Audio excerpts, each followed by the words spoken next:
Lindsay y Patrick Clancy se casaron en 2016, una pareja joven y atractiva que inició una vida en común y formó una familia. Lindsay era enfermera de parto y alumbramiento. Fue en enero de 2023 cuando esta familia aparentemente idílica fue destrozada por un acto de violencia que cobró la vida de sus 3 hijos. Lindsay había enviado a su esposo a recoger comida para llevar. Cuando él regresó, los 3 niños estaban muertos, estrangulados con bandas de ejercicio en el sótano. Y Lindsay estaba afuera, en el suelo, con las muñecas cortadas, semiconsciente después de saltar por una ventana. Obviamente ella no tenía ninguna razón para matar a esos 3 hermosos niños. Tienes que preguntarte, ¿por qué? ¿Por qué? La respuesta a esa pregunta, según la defensa, fue un historial documentado de depresión posparto y un fracaso absoluto en su plan de tratamiento. Este es un caso que involucra medicamentos, sobremedicación, psicosis posparto, depresión posparto, todos temas muy delicados. Pero los fiscales dicen que esta era una madre que planeó meticulosamente los violentos asesinatos de sus 3 hijos pequeños, y ahora las líneas de batalla han sido trazadas mientras este caso se dirige a juicio. Ella mató a estos niños en su casa, donde deberían haber estado seguros. Esto no es algo que las hadas hayan planeado. Cuando Lindsay Clancy saltó por esa ventana, de alguna manera sobrevivió. Ahora, detrás de todo esto hay una enfermedad mental obvia, y es una enfermedad mental que está documentada. Este caso no es un misterio de quién lo hizo. Sabemos que ella lo hizo. La pregunta es, ¿qué pasaba por su mente en ese momento? ¿Y es posible? ¿Es concebible que un jurado realmente pronuncie un veredicto de no culpable con 3 niños muertos? Soy Vinnie Politan. Vamos a investigar.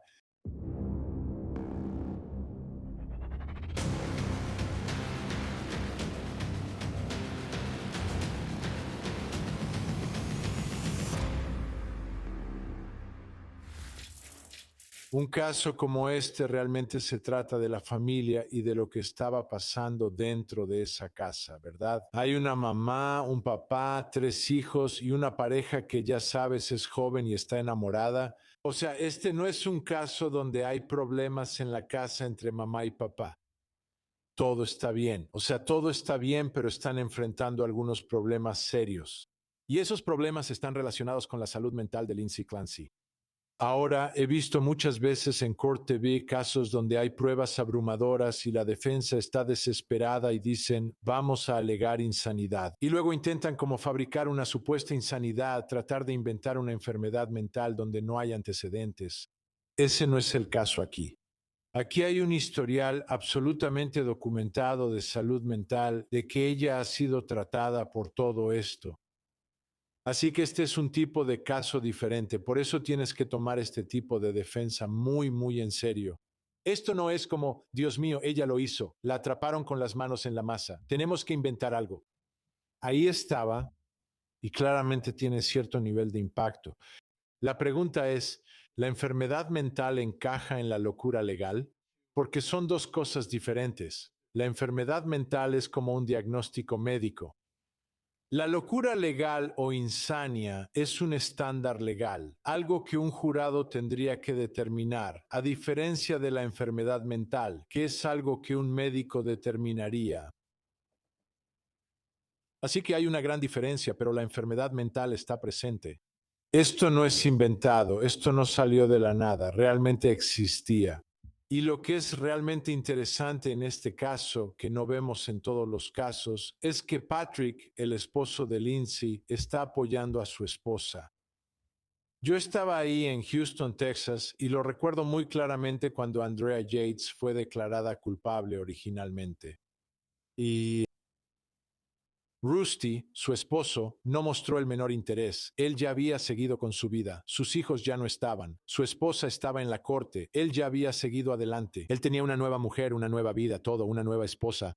Se fue manejando hacia el atardecer en su convertible, como si no quisiera nada, como si esto fuera diferente. Este parece ser diferente. Pero los cargos aquí son tan graves como pueden ser. Estamos hablando de triple asesinato, 3 niños. Y hay algo en lo que quiero que pienses porque me he dado cuenta de esto. Me he dado cuenta de esto a lo largo de los años aquí en Court TV. Cuando se trata de la defensa por inimputabilidad, la única vez que la he visto tener éxito es cuando se trata de una madre que mata a sus propios hijos. Una madre que mata a sus propios hijos, para los papás no funciona, pero para las mamás sí ha funcionado. Así que creo que al analizar este caso tienes que abordarlo con una mente abierta para entender por lo que ella está pasando, porque así es como va a estar el jurado. Exactamente así es como van a estar, porque creo que todos llegamos pensando, ¿qué madre querría hacerle daño a sus propios hijos? Tiene que haber algo mal con ella. Y lo había. Pero ¿es una defensa legal o solo un diagnóstico de salud mental, verdad? Así que vamos a entrar en esto. Y empieza con la familia. Así que échale un vistazo. Tenemos unas fotos increíbles de Lindsay con su familia, ¿verdad? Este no es un caso de asesinato premeditado basado en odio hacia los hijos. No es que quiera vivir mi vida de soltero, ¿verdad? No es de eso de lo que estamos hablando aquí. Estamos hablando de alguien que quiere tener algo de ayuda, está buscando ayuda para sus problemas, pero aparentemente no está recibiendo la ayuda que necesita. Así que tienes, ya sabes, una familia normal aquí, excepto por este gran problema. Lindsay Clancy en la corte para su lectura de cargos. Los fiscales no se creen nada de esta defensa de salud mental, ¿de acuerdo? Para nada. Escuchemos cómo exponen la base factual aquí para los cargos. Triple asesinato. De nuevo, no hay nada más grave que eso. El martes 24 de enero de 2023, Lindsay Clancy, la acusada que tienen ante ustedes, interactuó con muchas personas, tanto en persona como por teléfono, sin ningún problema ni motivo de preocupación. Pudo llevar a su hija de 5 años al pediatra. Ese día pudo jugar con Cora y Dawson, su hijo de 3 años, en el patio trasero. Pudo cuidar de Callan Lindsay, su hijo de 8 meses, sin ningún problema ni motivo de preocupación ese día. También pudo llamar a CBS para discutir y una solicitud judicial para él. Cora sin ningún problema. Ella pudo seleccionar un platillo para la cena en línea en un restaurante de 3 estrellas. Ella pudo comunicarse sin ningún problema. Ella pudo llamar al restaurante, hacer el pedido correcto, escuchar el nombre de su esposo, dar el número de teléfono de su esposo sin ningún problema.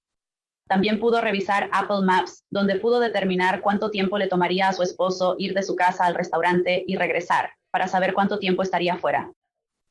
Luego envió a su esposo a CVS por medicamentos y al restaurante. Patricio salió de la casa esa tarde a las 5:15 p.m., se despidió de su esposa, besó a sus hijos, regresó a casa a las 6:09 p.m., solo estuvo fuera durante 54 minutos. El teléfono de la acusada muestra que mientras Patricio estaba en CVS, la llamó a las 5:33 p.m. Ella no contestó el teléfono.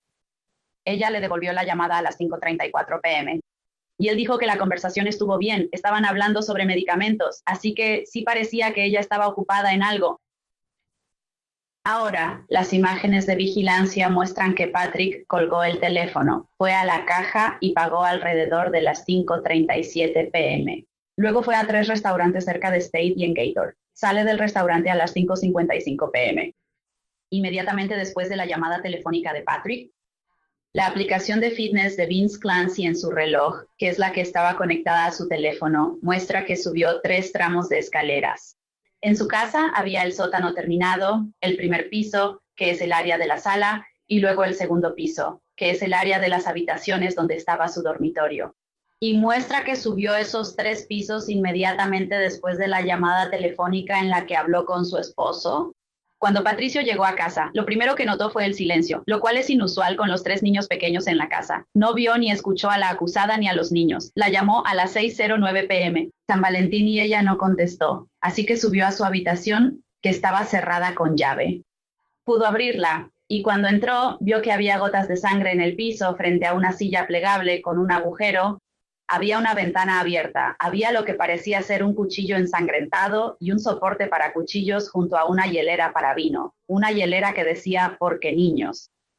Luego salió y encontró a Clancy en el suelo, debajo de la ventana por la que ella había salido. Ella tenía cortes en las muñecas y el cuello que ya no sangraban activamente. Él llamó al 911 y le pidieron que aplicara presión sobre ellos. Sobre las heridas, él dijo que no era necesario porque no estaban sangrando.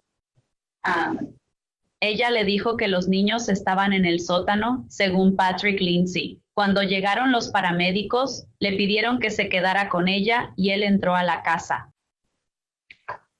La llamada al 911 seguía, y en la llamada al 911 se puede escuchar a Patrick Clancy entrar a la casa, bajar las escaleras al sótano. ¿Y sabes qué fue primero hacia la luz? Que es donde estaban el cuarto de ejercicios y la oficina, porque lo escuchas gritar. Y lo escuchas decir, Dawson en mi cuerpo. Y le quita la banda de ejercicio del cuello a Dawson. Y luego va al otro lado del sótano, donde hay una sala de estar. Y lo escuchas encontrar a Cora y grita, bebé, y está gritando. Luego puedes escuchar cuando encuentra a Callum, porque el dolor en su voz se vuelve más profundo. El personal de emergencia baja corriendo, la policía, los bomberos, y él grita, ella mató a los niños. Logran llegar a los niños, ponerlos en ambulancias y llevarlos al hospital. Cora y Dawson fueron declarados muertos en el hospital, murieron por asfixia. Callum estaba en el hospital infantil de Boston porque pudieron estabilizar su salud, pero desafortunadamente tenía muerte cerebral y lo trasladaron a otro lugar. Recibió soporte varios días después y murió por complicaciones causadas por este paciente. La acusada fue trasladada al hospital South Shore y luego al hospital Brigham and Women's. Ella sufrió costillas rotas, algunos huesos rotos en la espalda y una transección de la médula espinal a nivel de T5-T6. También tenía rasguños menores en la muñeca y el cuello. En cada muñeca había rasguños y un par de pequeñas heridas punzantes. Ella no se cortó las muñecas ni se las abrió, y las heridas punzantes no estaban conectadas de ninguna manera. En su cuello había rasguños y un pequeño corte que no requirió puntos. Imagina esa escena en esa casa, allá en el sótano. El horror absoluto para Patrick Clancy, niño tras niño tras niño, después de encontrar a su esposa que se había lanzado por la ventana. Ella ya terminó, o sea, sobrevivió, no puede caminar, pero sobrevivió a todo eso.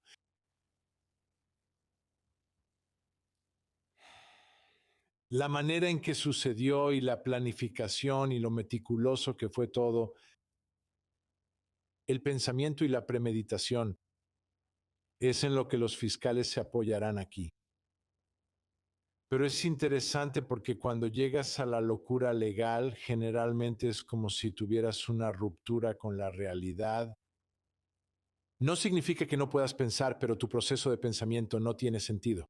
Los casos exitosos que hemos visto, Andrea Yates, Delaney en Texas, dos madres, una que ahogó a sus hijos, otra que mató a sus hijos o los asesinó con piedras, ambas finalmente declaradas no culpables por razón de locura, como si hubieran planeado lo que hicieron y lo hicieron meticulosamente.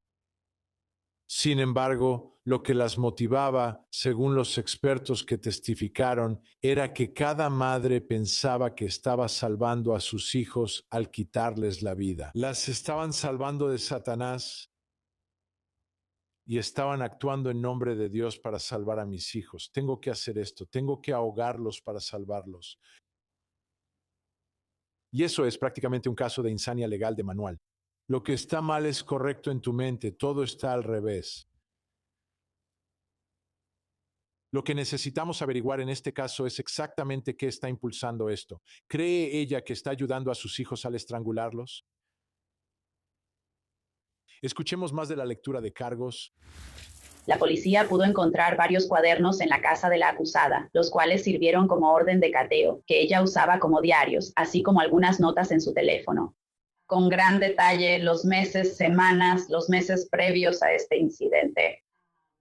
Ella detalla su vida, la vida de sus hijos, su estado mental, qué medicamentos estaba tomando. La noche de los asesinatos, Patrick Clancy fue entrevistado por la policía en el hospital. Él le dijo a la policía que la acusada estaba teniendo uno de sus mejores días. Ella estaba sonriendo y feliz. No había ninguna indicación de que fuera a hacerle daño a los niños. Y nadie la describió como si actuara como un zombie en los días previos a los asesinatos ni el mismo día de los asesinatos. Ella negó consistentemente escuchar voces o haber tenido cualquier tipo de alucinaciones visuales o auditivas a todos sus proveedores de tratamiento antes de este incidente. La primera vez que mencionó psicosis fue cuando estaba con el doctor contratado por la defensa y usó su teléfono para llamar a su esposo desde el hospital. Esta fue la primera vez que le dijo a alguien que escuchó una voz. Ella ha negado escuchar esa voz que estaba matando a sus hijos. La acusada escribió una nota en su teléfono el 25 de octubre de 2022 diciendo: creo que de alguna manera les tengo cierto resentimiento a mis otros hijos porque me impiden tratar a Cal Cali, mi primer bebé. También escribió: quiero sentir amor y conexión con todos mis hijos. Esto indicaría que ella no sentía amor ni conexión con al menos algunos de sus hijos. Luego escribió que eventualmente quiere tener más hijos. 4 días antes de matar a sus hijos, la acusada hizo una búsqueda en internet en su teléfono y fue, cito: ¿se puede tratar a un sociópata? Los niños fueron asesinados por estrangulamiento con ligadura. El estrangulamiento con ligadura hace que la víctima pierda el conocimiento en un lapso de 10 segundos a 1 minuto, y eso depende de cuánto la víctima luche o se resista. Mientras más luchan o se resisten, más tiempo tarda. Dawson tenía la mayor protección en el ojo de su rostro y en el cuello. Según el médico forense, esto significa que Dawson ya sea luchó o peleó por su vida más que Cora o Callum pudieron hacerlo, o que ella lo estranguló con más fuerza que a los otros dos, o ambas cosas. Y se necesitan al menos 10 libras de presión para estrangular. Después de que la víctima pierde el conocimiento, la ligadura debe mantenerse en su lugar con la misma fuerza durante 4 a 5 minutos adicionales. Tuvo que estrangular a los niños hasta dejarlos inconscientes y luego seguir estrangulándolos durante varios minutos más. Ella pudo haber parado en cualquier momento, puso una televisión detrás y luego él jugó. Pudiste haberlo ayudado en cualquier momento. Ella se acobardó. En cambio, terminó de estrangular a sus hijos, devolvió la llamada de su esposo y luego subió al baño en el segundo piso. Ahí usó el cuchillo para hacerse cortes y rasguños superficiales en la muñeca y el cuello. Tomó las pastillas que quedaban de Remeron y Seroquel y luego salió por la ventana del dormitorio y raspó el alféizar mientras colgaba de él. Sabemos esto porque hay sangre en la parte exterior del alféizar donde estarían sus muñecas y sus manos. Luego se dejó caer desde la ventana o se deslizó hacia abajo. No saltó. Ella no se arrojó por la ventana porque hay sangre en las tejas exteriores bajando, sí, en el exterior de la casa. Y luego, en la ventana justo debajo de la ventana por la que salió, hay más sangre en el nivel superior, parece que intentó agarrarse de ese alféizar. Así que ella se arrojó por la ventana y cayó. No creo que ella haya tomado en cuenta que el suelo estaba congelado. La acusada no se aprovechó de la situación cuando su esposo salió esa noche. Ella usó Apple Maps para asegurarse de que tendría suficiente tiempo para hacer lo que quería hacerles a los niños antes de que su esposo regresara. Mientras era atendida en el hospital Brigham and Women's en Boston después de matar a sus hijos, la acusada habló con el personal médico. El 6 de febrero, ella dijo que tenía miedo de que su incapacidad para caminar la hiciera vulnerable ante los demás y que le preocupaba no poder volver a caminar. El 7 de febrero, ella dijo que se sentía más esperanzada sobre su futuro. El 8 de febrero, ella declaró que estaba más orientada hacia el futuro y esperanzada. Y el 9 de febrero, ella estaba visiblemente participativa, llena de energía y esperanzada. Ella es un peligro para sí misma y para los demás. ¿Planeas estos asesinatos? Ella se dio el tiempo y la privacidad de cometer estos asesinatos y mató a estos niños en su casa, donde deberían haber estado seguros. Lo hizo con premeditación deliberada y extrema atrocidad y crueldad, al menos hasta febrero. No mostraba ningún remordimiento. Lo único que saqué de eso fue la palabra sociópata. Ella está buscando sociópata antes de hacerle esto a sus hijos. Ella se da cuenta de que hay algo mal con ella que es un poco diferente a la locura legal. Es una asesina sociópata que va tras sus propios hijos. Así que está bastante claro hacia dónde van los fiscales en todo esto, realmente enfocándose en todo lo que planeó y tramó ese día, revisando su historial y diciendo, bueno, sí, tenía una enfermedad mental, pero estaba bien. Y luego sí, por cierto, está buscando en internet si se puede curar a un sociópata. Está bien. Ese es el caso de la fiscalía y tienen que exponerlo y presentarlo todo ante el jurado. Pero este caso realmente trata sobre la defensa y la respuesta a la defensa. Así que escuchemos, Kevin Reddington es el abogado de Lizzie Clancy. Lo he estado cubriendo literalmente durante décadas allá en Massachusetts. Él puede defender a cualquier acusado criminal, sin importar cuál sea la evidencia, y hacer que te sientes a pensar en el caso por un momento. Es así de bueno. Es así de bueno.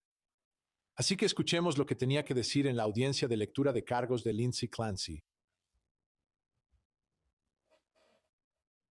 La señorita Clancy es enfermera, obviamente esposa y madre.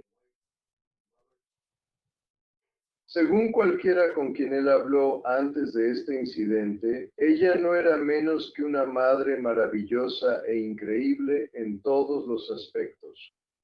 He estado en esa casa. Había fotografías que mostraban el amor y la devoción que tanto Lindsay como su esposo Patrick sentían por estos niños.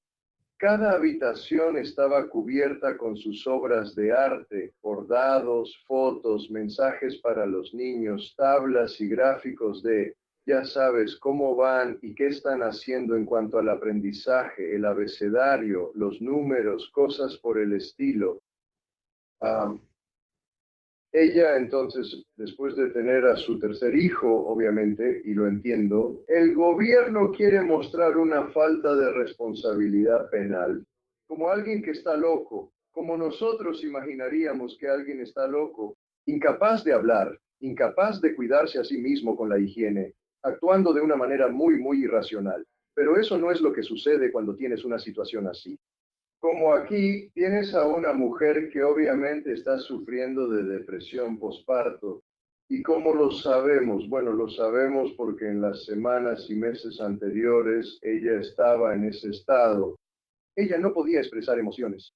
Ella no podía sentir, no tenía la capacidad de amar, ya fuera a su esposo o a sus hijos. Y ella le dijo a Patrick, su esposo, que Patrick fue quien fue con los doctores y les dijo que ella estaba actuando como un zombie. Ella estaba en ese estado como resultado del posparto, así como de la medicación que estaba tomando, que su esposo tuvo que hacer que su madre y su padre y los padres de él básicamente se quedaran en la casa durante semanas, quizás un mes antes, porque ella no podía funcionar.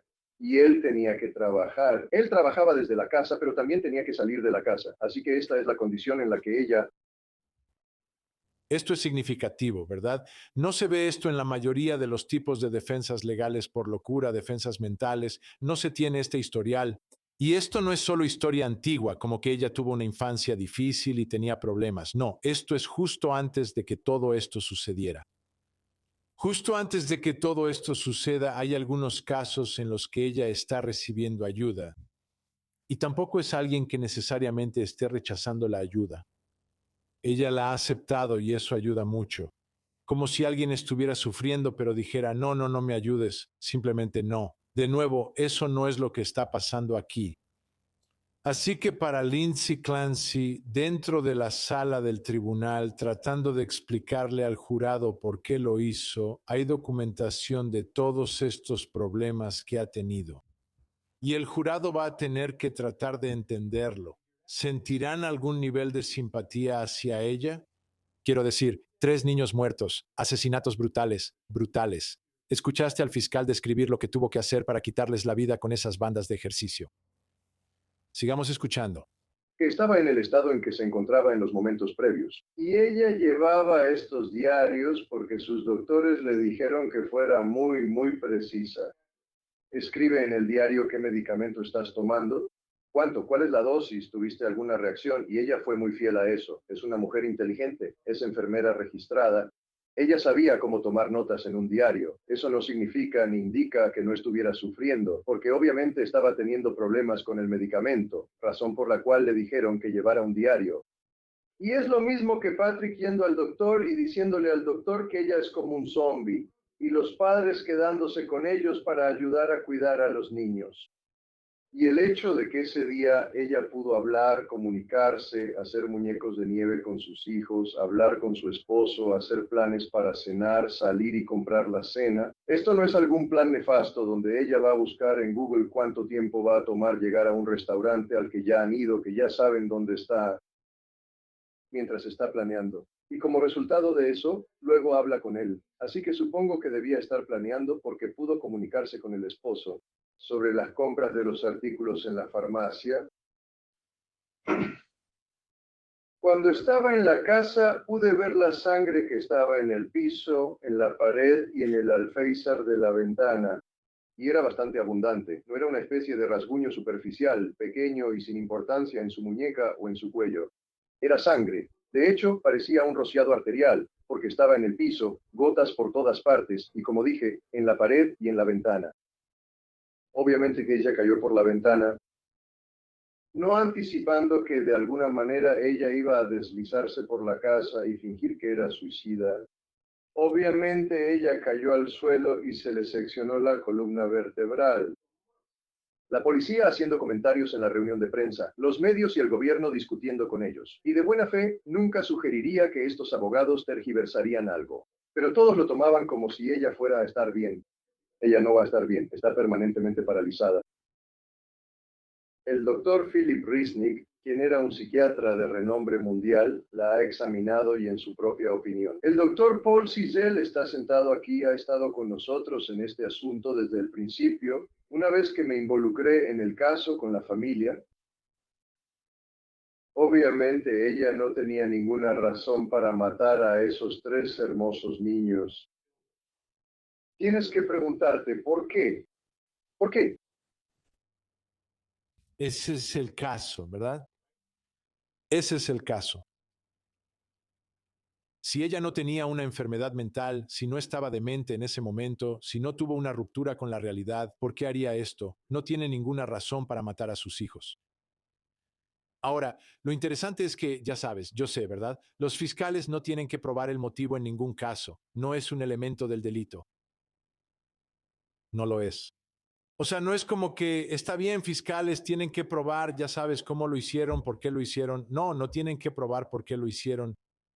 No tienen que hacerlo. Pero aquí el jurado se va a preguntar por qué Kevin Reddington va a insistir en eso durante todo el juicio. ¿Por qué más lo haría a menos que hubiera algo mal con ella? Ahora, en la mayoría de los casos que involucran insania legal, enfermedad o defecto mental, siempre es una batalla de expertos, ¿verdad? Los expertos llegan, evalúan al acusado y le dan al jurado alguna orientación, y el jurado tiene que decidir basándose en lo que dicen los expertos y algunos de los hechos que lo rodean. Si alguien estaba loco o no en el momento del asesinato o en este caso de los asesinatos, ¿verdad? Así es como suele ser. Pero recuerda lo que dije al principio de este episodio. Hablé sobre la familia y cómo todo se reduce a la familia, y hay un lugar al que este jurado podría acudir en busca de orientación. Porque te lo garantizo, van a haber expertos y no van a estar de acuerdo, ¿verdad? Los expertos de la fiscalía van a decir una cosa, los expertos de la defensa van a decir otra cosa. Puedo garantizar que eso va a pasar en este caso. No va a haber un acuerdo. Sin embargo, podrían buscar orientación de la persona a la que esto ha afectado más, aparte del acusado y las víctimas. Y ese es Patrick Clancy.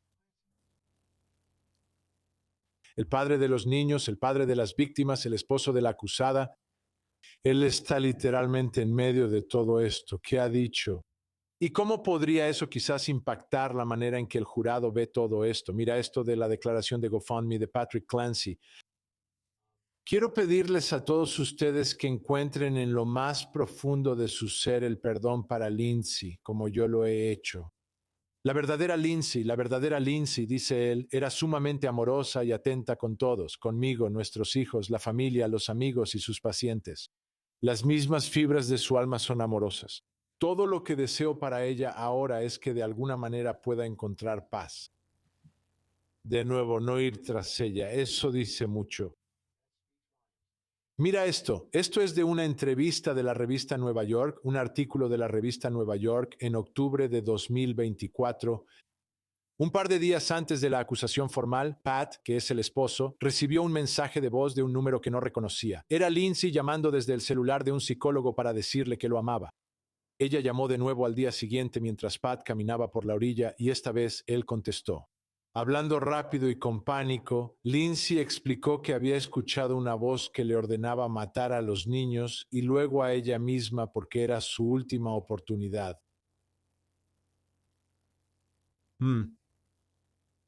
Pat me dijo que no sonaba como mi esposa. Eso es escalofriante, por decirlo menos, escalofriante. Pero llegas a una voz que te ordena hacerlo.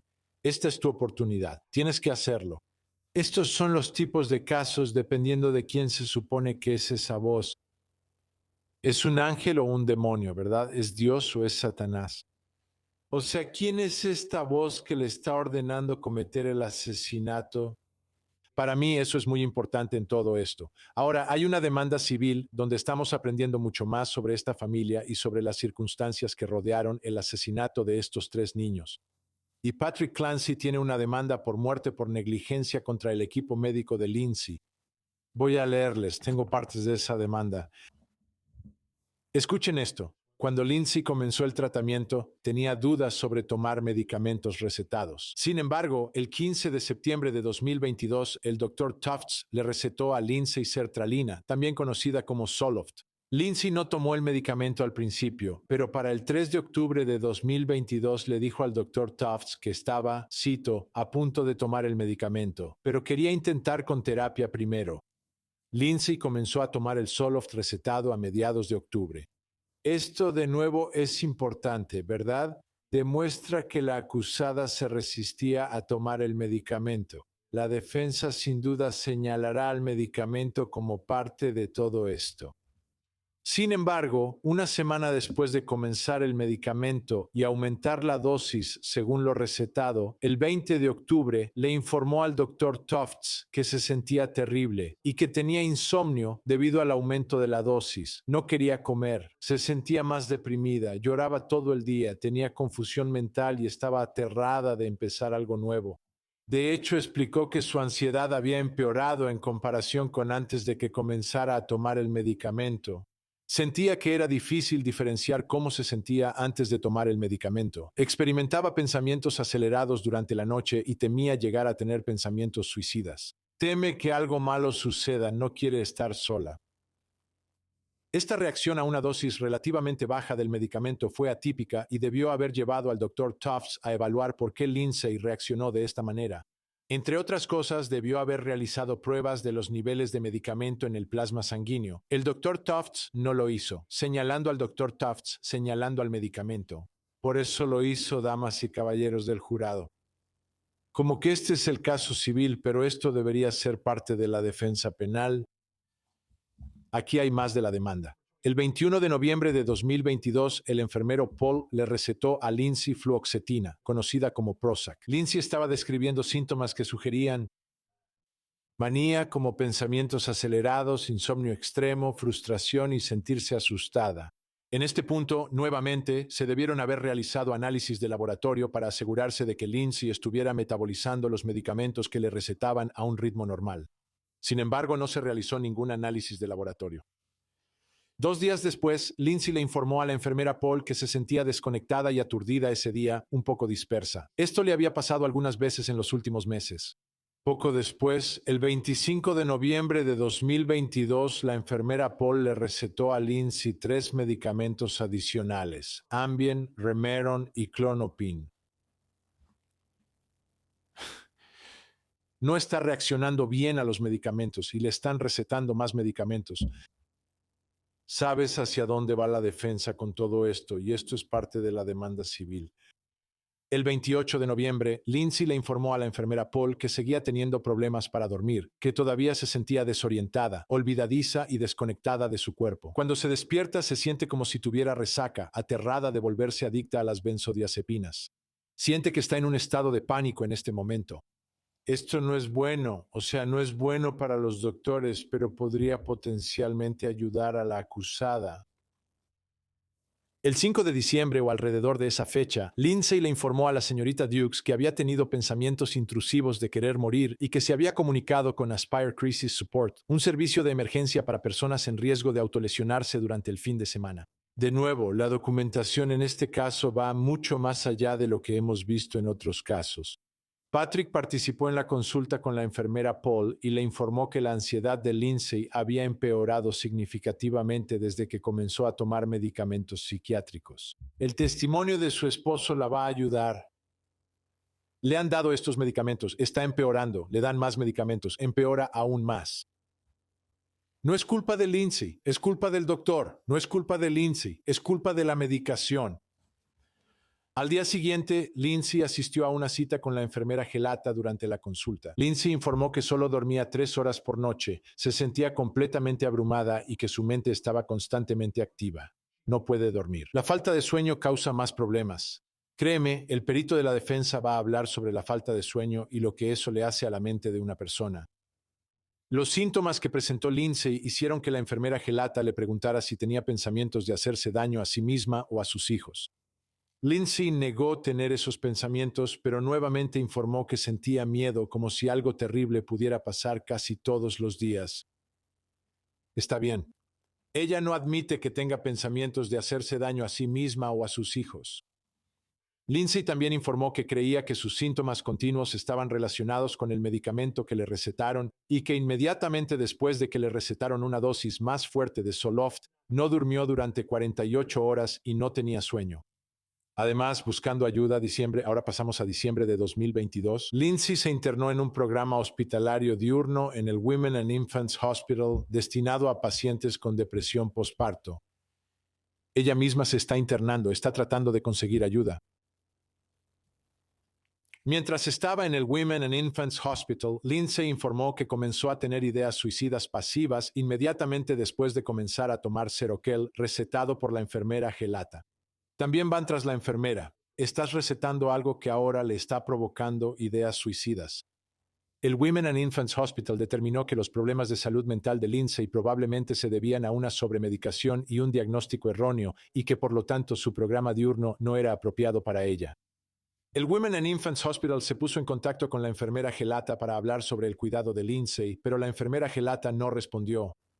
Así que ella misma se interna. El lugar donde se interna le dice, oye, no podemos ayudarte, te están medicando en exceso. La envían de regreso con su otro equipo médico que, según la demanda civil, no responde necesariamente.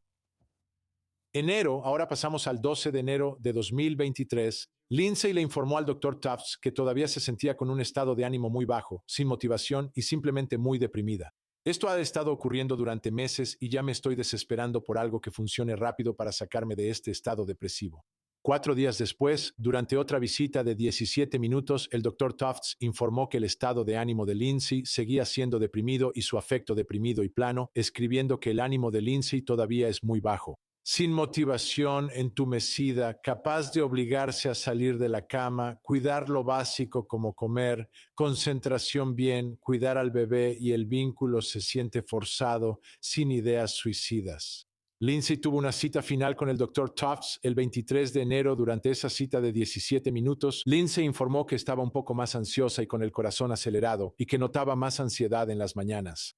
El Dr. Tufts registró que el estado de ánimo de Lindsay era el mismo, plano y ansioso, que Lindsay no tenía motivación, se sentía entumecida y que tenía que obligarse a salir de la casa. El sueño de Lindsay y la eficacia de su medicación eran deficientes. Tenía poca conciencia de su estado y su condición psiquiátrica en general no había cambiado. No estaba en un buen momento.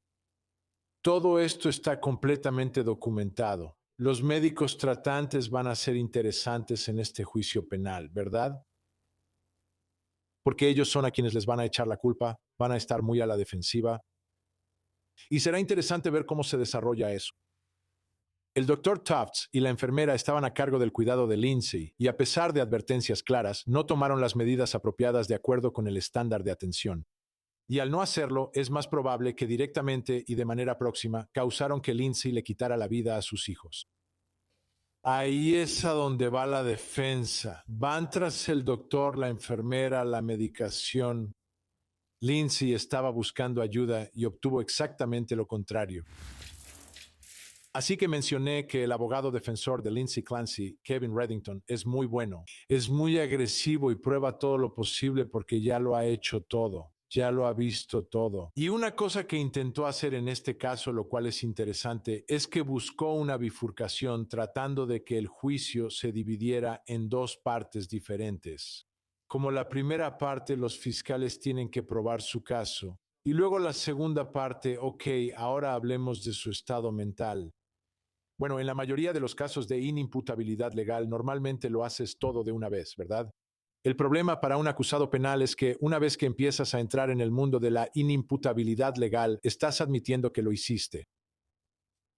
No es como si alguien más lo hubiera hecho, es como no, yo lo hice. Así que es mucho más fácil para el Estado probar su caso. En realidad, lo que están tratando de probar es que tú lo hiciste y que lo hiciste conscientemente y que no estabas loco en ese momento. Así que están tratando de probar un negativo mientras lo hacen. Así que él presentó esta moción. Quiero que escuches los argumentos que se hicieron y si este juicio debería dividirse en dos partes. Así podríamos tratar si los fiscales pueden probar su caso o no y luego tratar el estado mental de Lindsay Clancy. Escucha esto. Hay dos cuestiones. El estado mental de la acusada y si la acusada cometió o no el delito. Entonces, si tienes la fase de culpabilidad del caso y luego tienes la fase de responsabilidad penal del caso, entonces tengo la obligación de presentar pruebas que sean consistentes con la falta de responsabilidad penal. Y la evidencia de esa falta de responsabilidad penal obviamente implicará la responsabilidad criminal. Así que ese es el problema que tenemos en este tipo de estructura con la que tratamos. Así que la Fiscalía debería estar en posición de presentar sus pruebas sobre la actividad criminal sin pisotear el derecho de la acusada a no presentar pruebas, entre comillas, en su contra en esa fase del juicio. Y si tuviéramos la división del juicio en dos fases, eso resolvería ese problema. Supongo que con lo que estoy batallando es que el jurado regresaría con un veredicto. Basado en los hechos. Basado en el hecho de que no concluyes, asumes que es culpable. Correcto. Y luego cuando les pides que deshagan eso. No. Luego entras en la segunda fase del caso que trata sobre la responsabilidad penal, lo cual debe ser una consideración importante. Esta es una moción para querer todo y no perder nada. Eso es básicamente lo que él está pidiendo. O sea, si esto es extremadamente raro hacerlo de esta manera, estoy seguro de que puedes hacer lo que quieras. El juez puede tomar cualquier decisión que quiera, pero en realidad él está pidiendo querer todo y no perder nada, o como se dice, quiere dos oportunidades para lograrlo. Oye, quiero intentar solo un caso basado en los hechos. Pero parte de los hechos es su estado mental. Como en cualquier delito del que te acusan, parte del caso es el estado del acusado. Entonces, quiero decir, ¿cómo separas eso en dos cosas? Pero él lo dice así, te lo digo, si escuchas a Kevin Reddington, él puede convencerte de cualquier cosa, como que está haciendo este argumento. Lo estoy escuchando y pienso, sí, tiene sentido. Pero en realidad no tiene sentido porque no es la forma en que normalmente se hace. Veamos qué tenía que decir la mancomunidad sobre esto. La acusada no tiene un derecho constitucional a un juicio bifurcado. El segundo punto es que los dos juicios serían casi idénticos. La abogada defensora ha dicho que ciertos testigos podrían no ser llamados, como los paramédicos que entran y ven los cuerpos de estos 3 niños pequeños en el piso del sótano. Pero la Fiscalía sostiene que eso sería una prueba admisible en la parte de responsabilidad penal, porque sí tiene que ver con la intención criminal. Eso tiene que ver con lo que ella hizo, cómo lo hizo, por qué lo hizo, cuál fue su proceso de pensamiento durante eso, cómo planeó hacerlo y cuánto tiempo necesitó para hacerlo. Así que tendríamos juicios duplicados sin razón si procediéramos de manera bifurcada. ¿Verdad? Es como ella dice, su señoría, no hay derecho a tener dos juicios, como en uno solo. ¿Qué es eso? O sea, ¿qué es eso? Realmente no existe. Para darte un ejemplo de lo que vas a ver cuando ocurra este juicio con Kevin Reddington, la primera vez que cubrí uno de sus juicios, él estaba defendiendo a un tipo llamado Muko McDermott. Y esto fue hace años, en los primeros días del Internet y Google, etcétera, cuando no era tan normal que pudiéramos ver todo lo que la gente hacía en su computadora. Pero en ese caso él fue a su lugar de trabajo. Estaba frustrado y mató a un montón de personas. Fue horrible, fue absolutamente horrible. Su defensa fue alegar inimputabilidad por demencia. Pero hubo una búsqueda que el acusado hizo en su computadora sobre cómo fingir una enfermedad mental. Yo lo llamé la pistola humeante de Google en ese momento porque Google era algo nuevo en ese entonces. Fue justo alrededor del cambio de siglo. Pero en ese caso la defensa era alegar inimputabilidad por demencia, es decir, una enfermedad mental, y el propio acusado buscó en Google cómo fingirla, ¿verdad? Kevin Reddington, quien era su abogado, era muy bueno. Al jurado le tomó días llegar a un veredicto en ese caso. Eso debería haber tomado 5 minutos. El tipo está alegando inimputabilidad por demencia. Por cierto, él estaba investigando cómo fingir una enfermedad mental. Me estás tomando el pelo, pero les tomó días, así que eso es lo que vas a obtener.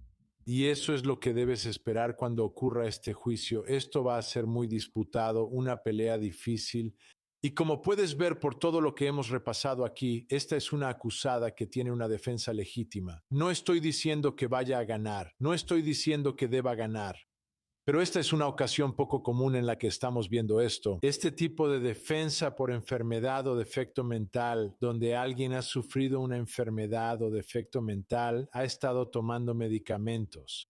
Se había presentado en una institución para internarse buscando ayuda, había hablado sobre las recetas y todo lo demás. Así que los fiscales pueden probar su caso, pero luego tienen que refutar el caso de la defensa y veremos si pueden hacerlo. Soy Vinnie Politan. Se nos acabó el tiempo por hoy, así que hasta la próxima. Por favor, no olviden abrazar a los niños.